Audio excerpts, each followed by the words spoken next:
Hello, everybody, and welcome to the second episode of Resettled, a Human Journey, ECDC ACC's podcast. My name is Jadiana Rodriguez, and we are excited to talk to you today about refugee resettlement. Today's episode will focus on the importance of telling stories of resettlement. But before I introduce our wonderful guest for today, Nesia has some announcements. Hi everyone, my name is Nezia Monezero Fugayo. I am the Public and Community Relations Officer at ECDC here in the Washington DC area. My only announcement today is actually Thanksgiving. As you remember last episode, Yariana said that it's one of her favorite events here at ECDC, and this one is happening on November 24th. That's a Sunday from 4 to 8 p.m. and we are inviting everyone to attend, as many people as possible. This is a great opportunity for you to come and meet our clients who have resettled in the past few years here in the area, and it's a potluck event, so we encourage that you bring a dish to share. There will be plenty of food from our clients as well, so you get a taste of the different food that we have available. And you can register for this event by going through our Facebook page,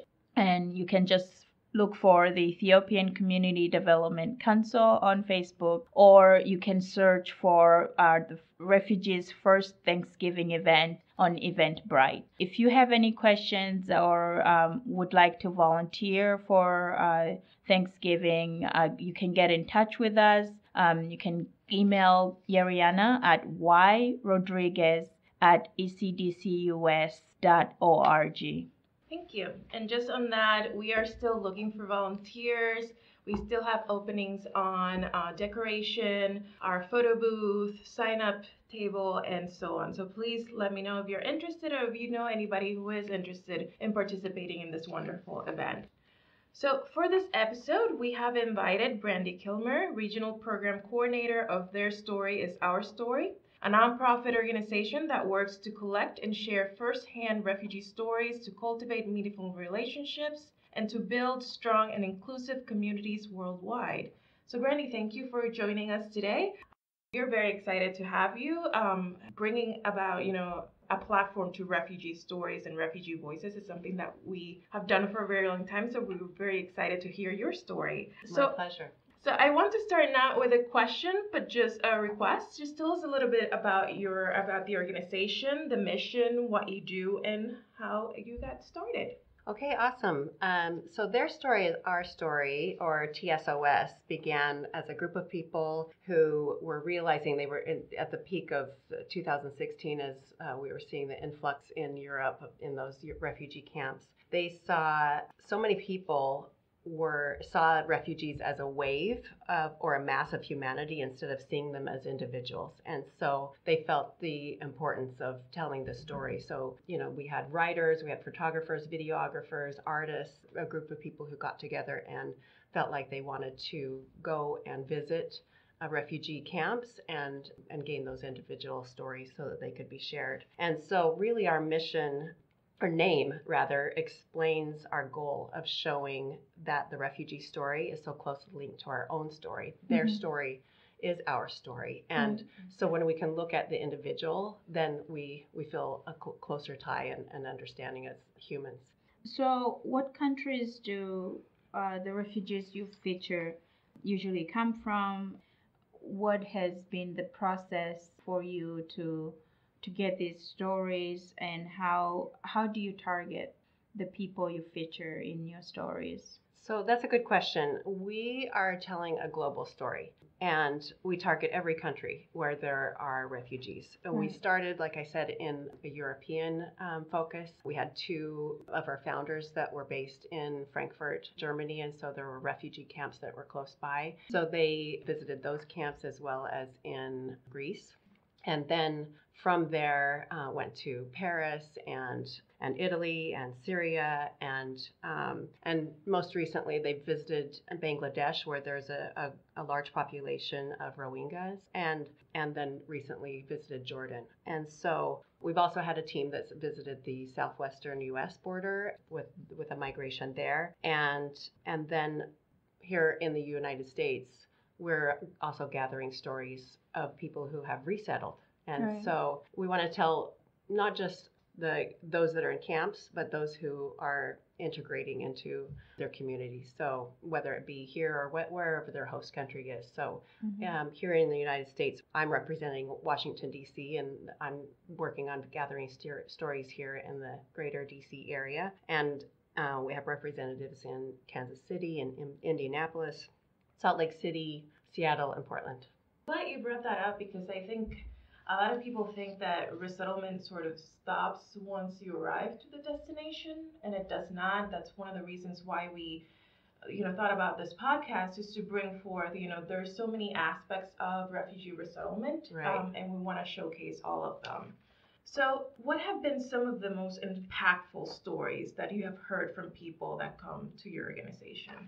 So I think every person's story is an act of heroism and bravery, and it's worthy of telling and archiving or collecting and sharing. But our most impactful stories are stories of refugee heroes, which are those refugees who are have started a new life in a new country and push forward to make that new country their home. And then in turn, they are the refugees who turn around and help other refugees while they're contributing to their local communities. So these are our most important stories that we tell. And one of those that we highlight on our website is Leonard Bagalwa. He was somebody who was kidnapped as a child and entered into the military through the militia there and was trained to fight. And he escaped through a series of people who were helping him in miraculous ways. And one of whom was a person that his mother actually had helped earlier in their lives as refugee escapees from Rwanda. And that person was then the head of the Malawi refugee camp and helped him resettle in Salt Lake City, Utah. And so in Salt Lake, he ended up being homeless, but he approached an older couple who were in the library parking lot, and he asked for help. That couple gave him a place to stay, gave him money for education, and he got a university education. And afterwards, he asked how he could pay back their generosity, and they just said, do that by helping other people. Mm-hmm. So he got a job in the healthcare sector in helping refugees access healthcare. So he works with other healthcare providers in connecting refugees in that way. So such a great story. Yeah. Locally, I've just become acquainted with Luol Mayan, who has been featured in the Washington Post. Right. And you mentioned that earlier to me. Yeah, I love his story. I haven't met him personally or interviewed him, but he was in a refugee camp in northern Uganda for 22 years. Wow. And I think he's 24. He's been in the U.S. for 2 years now, but he, as a younger person, had interest in computers, and he saw a laptop and wanted his mom to get him his laptop. Well, that seems so far-fetched, but his mom saved, I don't know how. I'd love to know more about her story, but she saved for 3 years, got him a laptop. Oh, wow. He had to walk 3 hours every day to a place to charge it. Oh my goodness. And then taught himself how to code. And he created a game. Junab Games is his peacemaking game. Yeah, I've read about that game. And I just love the fact that he has, worked so hard to create an opportunity, and then he's using that in a way that is building peace. And to me, that's changing the world, you know? Yeah. Those are really amazing stories. Yeah. I think, as you probably know, you already know from all the stories you've heard and from the book that I'm sure you will mention, that, there are lots and lots of stories like that. Stories of people who have overcome so much, yet spend most of their time trying to make the world a better place, because I guess nobody understands how terrible the world is as much as somebody who's had to leave behind everything they've known to seek refuge. So, and I think I'm the same. And even when I've had a situation where somebody has lifted me, then your natural response is to want to help somebody else. Right. Yeah. And so I think that's kind of innate in a refugee story, is that their desire to help someone else. Right. And I honestly think that's one of the reasons why communities that accept and welcome refugees become even more resilient and more diverse, because it's that cycle of people helping people, and they want to continue that moving forward. So I think that really builds strong communities around. And honestly, who wouldn't want that in their neighborhood? Exactly. Who wouldn't want a person who will go out of their way to help you if you have a situation that needs somebody's assistance? So it makes you just want to see more communities become welcoming and accepting of the people we serve, refugees. Well, and I'm glad you mentioned the book, because from our TSOS's initial interviews in refugee camps came a book that they published last year, and it's called Let Me Tell You My Story. And it's basically all of the stories of those who at the time were still in refugee camps. Many of them have been placed and now have jobs, and they're working towards self-sufficiency. And so that the refugee camp story is only a small snapshot. And those of us here can listen to those stories, and you want to help, but there's only so much you can do to help. When we recognize that refugees are in our community and our neighbors, then we can help. You know, we can help to make this their home. And so I think that's our goal, is to, in storytelling, is to create a way for people to recognize that the neighbor that maybe dresses or looks differently than we are isn't all that different, and that we can easily approach one another and become friends. It's such a great cause. I wonder if you can talk about some of the common reasons you found as you seek these stories, why some of the people you've spoken with became refugees. What are some of the reasons, some of the causes of their having to flee their homes? Right. So refugees leave their homes for a number of reasons. It might be war, it might be violence, persecution for religious or political beliefs, or in some other ways that their lives are threatened. At TSOS, we use the definition of a refugee is someone who, in order to survive, is forced to leave behind their homeland. It's not something anybody wants to do. Even those who maybe lived in impoverished circumstances miss their homeland. You know, that is part of them, and long for the day when maybe they can return under better circumstances. But they come here starting anew, and it's not a nice feeling to feel like you're not welcome, and that you are trying to make the best of it, but maybe in a limbo situation. So I think many refugees who come are wanting to make this their home. So before I go into my next question, I do want to find out, where can you get the book? I'm very interested. Yeah. Yeah. So it's available on Amazon or on our website.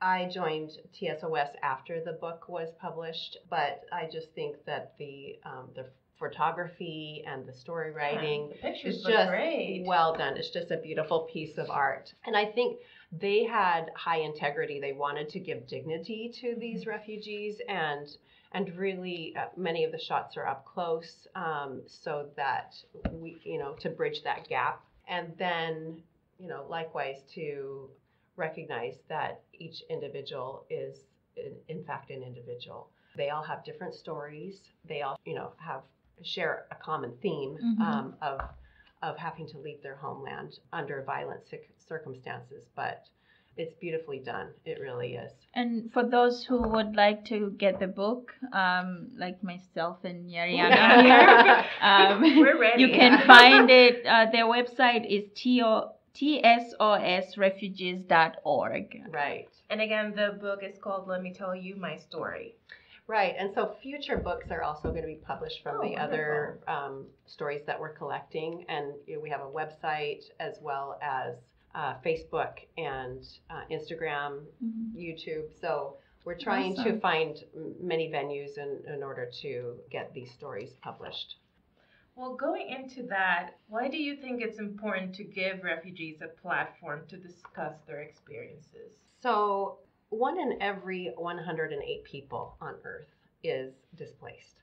That's just a recent statistics from the UN. More than 70 million people have been forced to leave their homes. So it's almost double from that of a decade ago. I'm just going to share a few more statistics here. 13.6 million fled their homes in 2018. That's last year. And so 37,000 people are forced from their homes every day. So this is a global crisis that is not going away. We in the U.S., it's easy to, it's overseas, it's easy to be, since it's distant, that the mass group can be easily dismissed as a problem. But what we have found in collecting these stories is that a refugee story is so important because it contains and explains their identity. Oftentimes, their story is all that they have when they've left behind all of their possessions. And so as they can share it and feel like it matters, like they matter. And so many times when we've gone to large story collecting projects, we have people that are lined up for hours. They want to share their story. And so I think that's a signal of how important it is to them to not be forgotten and not be part of the mass. They want to be heard and known individually as people. So I think also sharing their stories, especially those who have overcome so much, gives hope to those who are earlier in their transition. Right. And so it can be so dark and so long and so many obstacles to overcome that those are needful messages of hope for them. And stories have very good way of doing that, giving you hope. I know for children especially, when they see refugees who have gone through the process, have grown up as refugees and have become successful, it gives you something to look up to, and it makes everything seem possible. Right. And that's something that you need, especially when you have nothing else. I know in refugee camps, for young people especially, you don't see a future because you don't go anywhere. Right. You are basically in the refugee camp. Right. If you get food, you eat. If you have a classroom, you go to school. But you can't imagine. It's hard to imagine anything in the future because you don't know. Right. So these stories not only are important for helping welcoming communities understand who the people they are, who their neighbors are, right. Their new neighbors, but also helping people in the, especially young people. I like to focus on that area for right now because I know what an impact it makes. Yeah. And so I hope these kinds of books, these books that you're putting together, make their way back to the refugee camps where children can learn about what some of the refugees have become. Yeah. So the thing with publishing a book, when I was doing research for this interview, it felt like it's too bad that we don't know that some of these people have moved on from there. It'd be nice to know what the rest of the story was. And when it's published in a book, it's kind of fixed. Right. But there's a continuation. And so this was a moment in time. But even in a short period of time, I'm just stunned at how much progress each person can make in their growth. Yeah. So I like that word, future, because a lot of our clients coming in, we work with social services, so we ensure that our clients are applying for Social Security and have a place to live and all of that. But, sometimes it's important to think about, what is it that you want your future to be here in this country? Because I think not only does that give you hope, but it's also more than just surviving. It's about living, this is their home now, and they have every right to make it. Yes. Exactly. So I am very white. I grew up in the Western United States, and, I've had different life experiences, but I have not lived in Africa. I have not been a refugee. I've not needed to flee my home for violence. And so many of those things are just hard for me to even conceptualize. But for those of us that are like me, that are locals, and that when we hear a person's story, I think it's easier for us to see ourselves in it. And then to ask the question, what if it were my story? Right. You know, if it were my story, Right. then what if their story were my story? Then what would you want? What would you want somebody to do for you? Would you want, it just promotes understanding, and then and it diminishes fears. I think easy for the narrative to fuel the fears. Right. And that's easy to buy into those fears, but when we can hear individual stories, then we can look past that and recognize that, look, this person isn't a threat. They at the very least, they just are in need of somebody to be their friend. Yeah, definitely. And that basically covers what I was going to ask you next, which was some of the ways refugees positively influence our society. And you can add to that if you'd like. But before you do, I just wanted to mention again that we started this podcast because of that exact same reason. We want people to, we want to encourage our listeners to put themselves in the shoes of the people we are talking about, of the people we are working for, the families who arrive here with nothing, with hoping that the neighborhood will become their friends, will become a place they can call home. And in most cases, it does. It does become home. I know for a lot of refugees who are resettled, the U.S. is their first place where they have had a home. So it does become, in every definition of the word, home. So we wanted this podcast to serve as a way for people to connect with the refugees beyond just knowing that we have a certain number of refugees coming in, but who are they? What are they? Why are they here? Right. What do they bring to the table? What are they contributing to our society? So if you would like to add more to that, what do you think refugees how do you think they positively influence our society? Well, and I think that's part of what fuels the fears, is that, we've heard all of those little snap phrases that I won't repeat here, but it's refugees. As I've done research and in my own interactions, I see that refugees positively contribute to our society, both economically and culturally. And so many of the refugees come, and I think we have to overcome some of our bias. For those of us who are local, just because somebody doesn't speak our language doesn't mean that they don't have skills or education.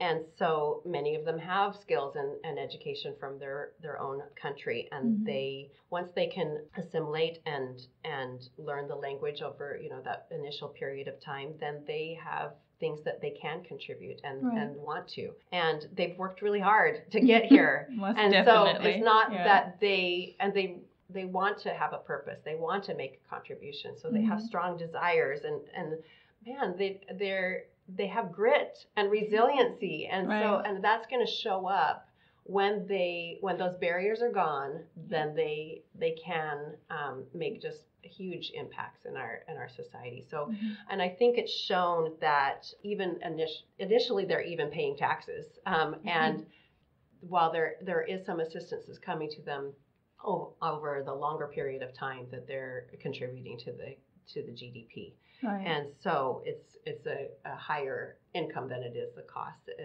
at least over that period of time. Many of them become entrepreneurs, and so we're seeing that because they've had to face risk and overcome risk, they're more willing to be risk takers in that kind of venture. So more so than maybe some of us who have grown up a little more privileged. So I think, so that's kind of the economic side of things. Culturally, I think we all benefit from having a dynamic and a diverse society. And I think refugees aren't here to change what we have built in the United States or anywhere that their host countries are, but to add to it and build upon, to add color and flavor, and I think they do in all of those ways. Definitely, and I would have to also want to add that another thing that I think we don't really think about In the case of young people, again, I go back to, in this case, mostly like middle school, high school children. When they come here, it doesn't matter what country they are coming from. In most cases, I've seen the language is the barrier at the beginning, but once they learn English, they are doing far better than a lot of the kids. And so it makes you wonder, in all those years that they lived in refugee camps, not having access to really quality education, what would they have achieved had they had the opportunities to begin their lives, before the resettlement process even happened? So the resettlement program to me is a life-saving program. I always say that it builds up people who would otherwise not have the options that we do once we come here. So I see that many of them, they don't take for granted what is available to them. Not at all. And so they're willing to take advantage of the opportunities that are available. So you also mentioned the number of displaced people there are. Everyone knows it's a lot, millions. Only about 1% of refugees get resettled. You can imagine the kind of competition that is. All right. You can imagine the kind of person you have to be to succeed through this process, to go through all the interviews, face all the exams, and all the things that you have to do to be resettled. Medical exams and all of that. Yeah. At the very least, they're very patient. Yeah. and we need patience. We need more patient people. So it's basically the people who are coming through this process are not going to take anything for granted. They're going to work very hard for everything, because this is an opportunity of a lifetime that they've been waiting for. So thank you for that great response.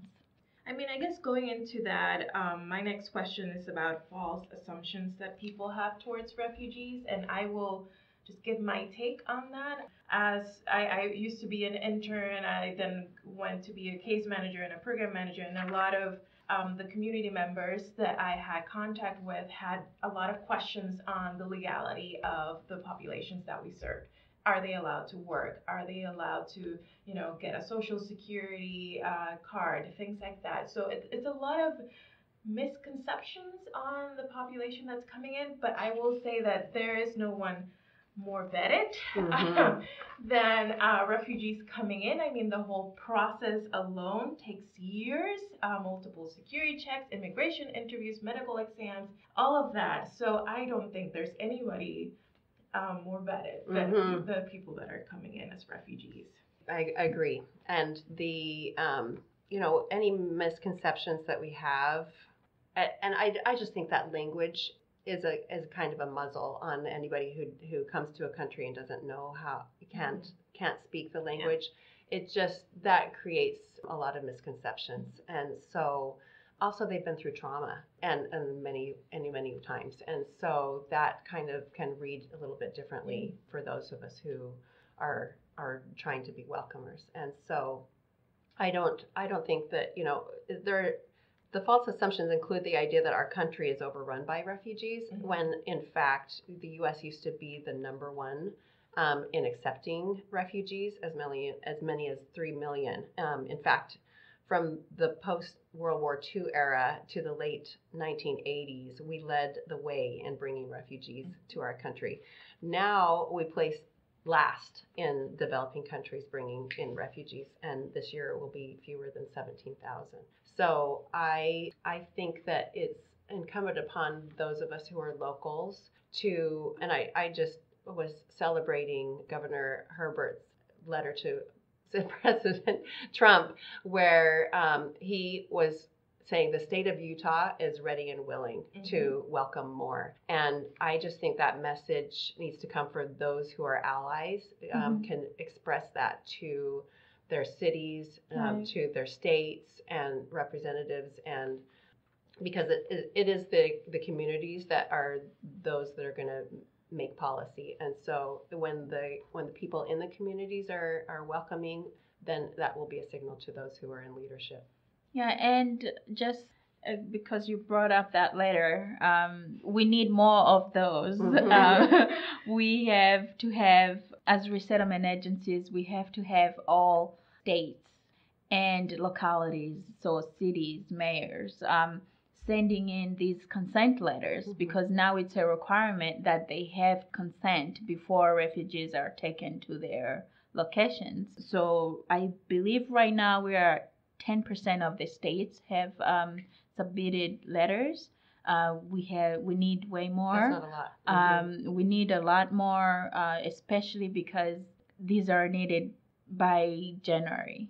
So states have to bring them in to submit those letters by January. So we are working with other resettlement agencies, other local agencies to advocate for our political leaders to do what they need to do. If it requires somebody going in and explaining why it's important that the city consents to resettlement, then people are available in every state, in every city. There are people who are willing to go and talk about the importance of the resettlement program and why everyone should consent to allowing refugees in their communities.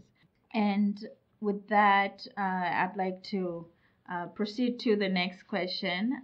If you could talk about why it's important, why do you think it's important? And I think we've talked a little bit about this throughout the conversation. But why is it important that we change the way people see refugees, and how has your organization done that?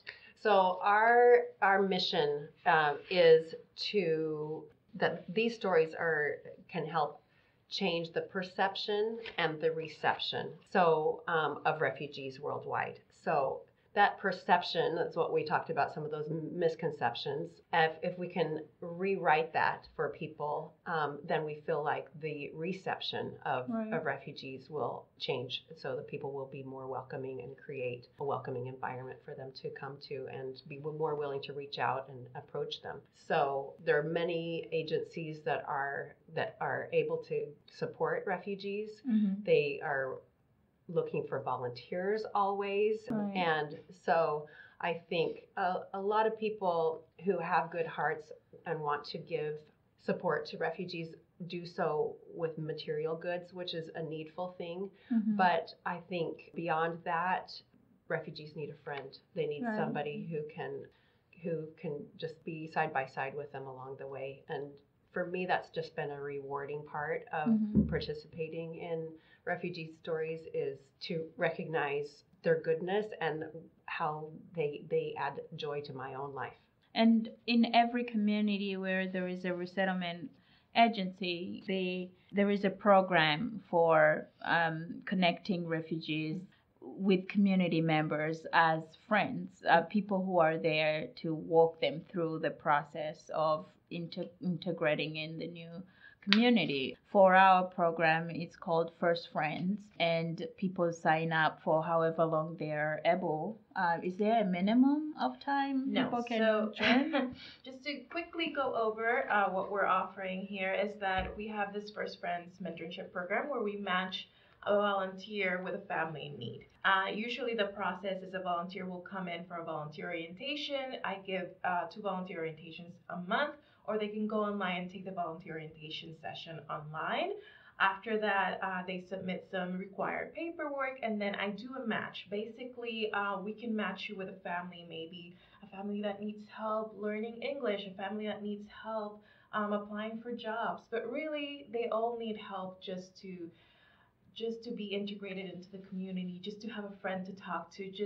I've heard so many stories of our volunteers that even when they end their volunteering with the family, they're still friends with them. They still go back and have tea and coffee. It just adds a richness and to life. It really that's does. what the families need in most cases. And that is absolutely what I want out of every volunteer that comes to the program. That is really our goal, just to make sure that we're connecting people. a sense of belonging for everybody. Exactly. Right? Exactly. Yeah. Going to the next question, what do you think are some of the obstacles that refugees face when entering the U.S.? And I understand that we have no time to go over all of them because there are so many. Right. But what are the main ones that you would think So, of course, we've talked about the learning the new language, Mhm. but just simple things like getting a driver's license yes. and navigating schools for their kids. And Mhm. a lot of that communication from schools comes by email, and they may not, may learn how to speak, but reading is going to be limited. Finding housing and jobs and bridging their previous occupations with new education and getting licensing and requirements, and all of those actually are huge. They're big. They're simple for those of us who are natives, but each step is a pretty big process. Yeah. I mean, I remember when I started as an intern in ECDC, I think one of my first families, they asked me how to make a doctor's appointment, and it kind of sort of got taken aback because I'm like, that's so easy. You go online, depending on the provider that you have, and you make an appointment. But it was just something that I honestly take for granted. I never really thought of in that way, and I appreciate the experience to learn, and be able to not only give them information, but also receive that experience from them and understand a little bit more about their experience here. Right. I think we've spoken enough about perspectives, and Yeah. so I'm going to move on to the last question. What have been some of the most heartwarming moments you have had while interacting with refugees? So I started volunteering with an agency while I lived in Southern California, and I was motivated by one of the founders of Their Story is Our Story, when she was posting stories of her interactions with refugees while living in Germany. And I thought, there can't be refugees here in Southern California, are there? and I Google search, yes, there are. So that agency, I wasn't a trained teacher, but I volunteered I speak English. I could probably teach somebody how to speak English as well. And so from speaking English, I got connected with an Iraqi family who had just resettled a few months before I started. And they had adults, their youngest daughter was 26, but the daughter spoke no English. Right. The father was a translator for the military there and came here on an SIV visa. And so they became just part of my heart. It wasn't enough for me to just teach the English class. I wanted to help this father who had an HVAC technician license in Iraq somehow find a way to get employment here. I wanted to help this young daughter to learn how to speak so she could get a job, and her dream was to become a nurse. So so as we did so, they invited our family to her birthday party. It was when she turned 26. It was her first birthday party that she'd ever had, and so I have me and my 5 kids and my husband. We show up at their apartment complex, and that just began. That kind of, it wasn't just a teacher-student relationship. It became a friendship, and so we then had them into our home, and for them to be invited into our home was just, it touched them so deeply. They were just so honored to have built that trust to be able to become part of our lives as well as us become a part of theirs. So it's just been so heartwarming to be able to see this young woman who is just grateful to be able to walk the streets in safety, on her own, and to get an education and to be independent as a woman. It's just been awesome to be able to see her get a job and get her education. She's going to graduate in next year from Irvine Community College. The father is now employed as an HVAC technician. They have their driver's license, and she and I keep in contact to just have those victory moments together, to celebrate together, just these small victories that are actually it just makes me cry every time I just see them overcoming such big challenges. Right. So, and those are the beautiful stories of friendship that makes such a huge difference, because the goal here is to create generations of people who are understanding and welcoming, and seeing your parents do that with strangers, it opens up your heart. If you are a child, observing your family, be welcoming. I know when I grew up, when I was a child, my mom used to, we lived in a refugee camps, and a lot of the kids didn't have much. So if my mom saw a child whose pants were torn or something, she would take them and fix them for her.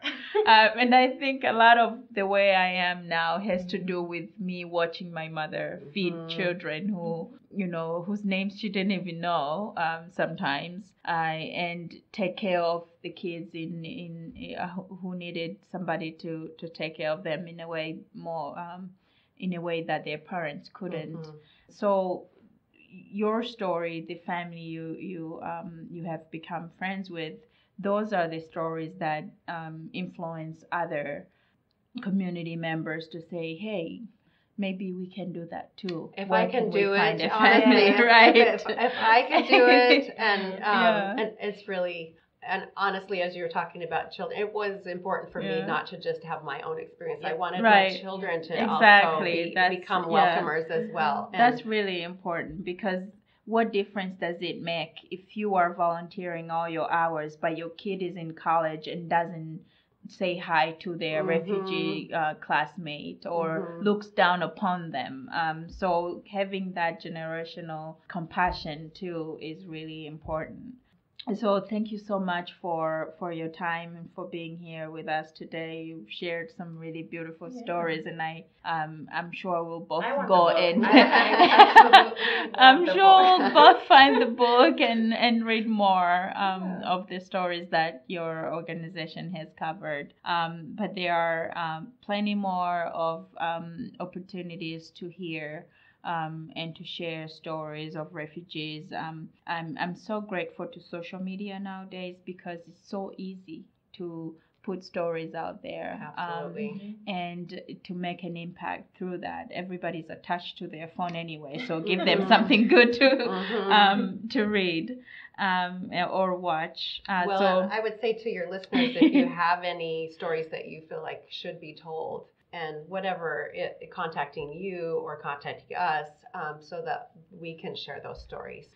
And sometimes it's difficult for somebody to be willing to be interviewed, but if they are willing to talk to somebody who can share their story for them, we would be happy to do definitely. that. Yeah, thank you so much. And thank you to our listeners for joining us for our second episode. Let's see. We are excited to continue this journey that is very new to both of us, but feel like it's so far so good, wouldn't you say? Yeah. We're not experienced podcasters by all means, but we are doing our best, and what we want is just to share stories with you. And I think this was a great episode. I think you did well. We are just people on a mission, right? Right. Yeah. So you can find more information about us or about our guest for today. I believe I provided the website earlier, but if you didn't catch it, it's tsosrefugees.org, correct? Correct. Yeah, and you can find us on social media. You can find our local branch on Facebook at ECDC ACC, on Instagram at, oh, that's very long, ECDC ACCDC Metro. It was the only name we could But it works. Our page is there. I promise you'll find it. And you can find on YouTube at ECDC ACCDC. And I will just say that the podcast episodes, you can find them in our YouTube page. So please go ahead and log in, go to YouTube, or go into our ACC website. Either way, you can find our podcast episodes there. And if you'd like to learn more about what ECDC does for refugees and for communities around the country, visit our website at ecdcus.org. Thanks for joining us.